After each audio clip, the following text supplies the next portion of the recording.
Shalom, selamat pagi, saudara dikasihi nama Tuhan. Bertemu kita kembali dalam saluran ini, saudara, untuk merenungkan kebenaran firman Tuhan.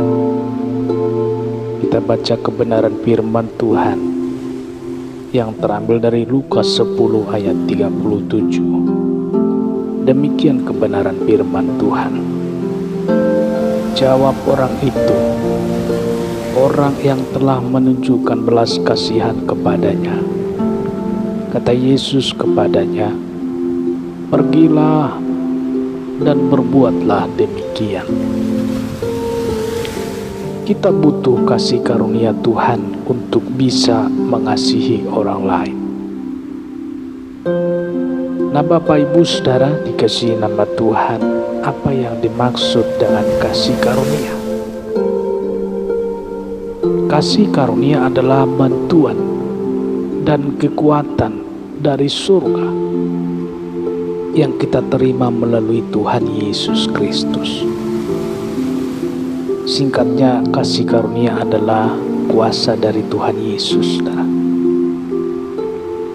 Kita tidak berdaya ketika harus mengasihi orang yang membenci kita.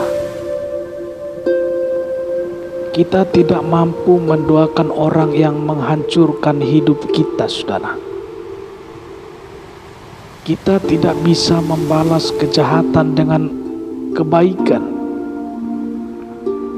Kita butuh kekuatan surgawi, kasih karunia untuk bisa melakukan itu semua. Nah, saudara dikasihi Tuhan, nasihat Yesus untuk sang ahli Taurat.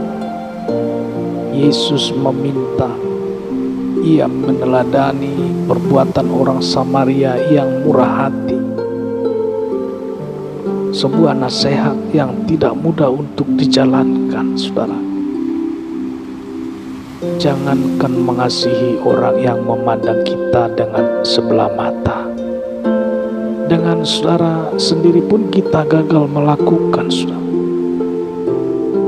Itu semua menunjukkan betapa kita sangat memerlukan kasih karunia, kekuatan dari surga untuk bisa mentaati perintahnya. Saudara, sulit sekali untuk benar-benar mengasihi sesama jika kita sendiri belum mengalami kasih Allah. Kita hanya akan baik kepada orang yang juga baik kepada kita, saudara. Kita akan baik jika kita ada kepentingan tertentu dari orang itu, alias ada maunya, saudara. Kita mutlak perlu mengingat kasih Allah. Hanya dengan mengingat kembali akan kasih Tuhan yang besar itu, kita baru bisa mengasihi orang tanpa syarat apapun. Seperti Yesus mati ganti kita yang seharusnya binasa hingga neraka kekal, kita pun digerakkan Tuhan untuk mau mengasihi sesama, saudara. Tidak ada kata jikalau atau oleh karena, yang ada hanya kata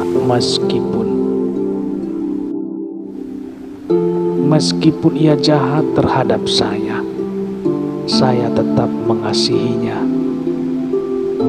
Meskipun ia tidak mau menolong saya kemarin, sekarang saya akan membantunya. Meskipun ia membenci saya akan mengasihinya. Saudara, mari kita hancurkan tembok keangkuhan kita, saudara. Sejak kita membaca atau mendengarkan renungan ini,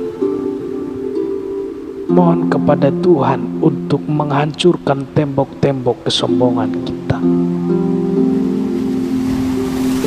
Tembok yang tidak mau mengalah, maunya menang sendiri. Tembok yang tidak bisa melupakan, dan mengampuni kesalahan orang. Tembok yang tidak mau memperdulikan kesusahan orang. Tembok yang egois, lebih mementingkan diri sendiri. Tembok yang tidak memiliki hati yang penuh belas kasihan, saudara. Bapak Ibu Saudara dikasihi nama Tuhan, mari kita minta kasih karunia Tuhan sehingga kita mampu mengasihi dan berbuat baik kepada sesama. Haleluya. Saudara, demikian renungan firman Tuhan pagi hari ini. Selamat beraktivitas, terus jaga protokol kesehatan, tetap semangat. Salam sehat, salam hebat. Tuhan Yesus memberkati kita. Bertemu kita kembali esok hari dalam renungan firman Tuhan, dalam saluran yang kita sayang ini. Amin.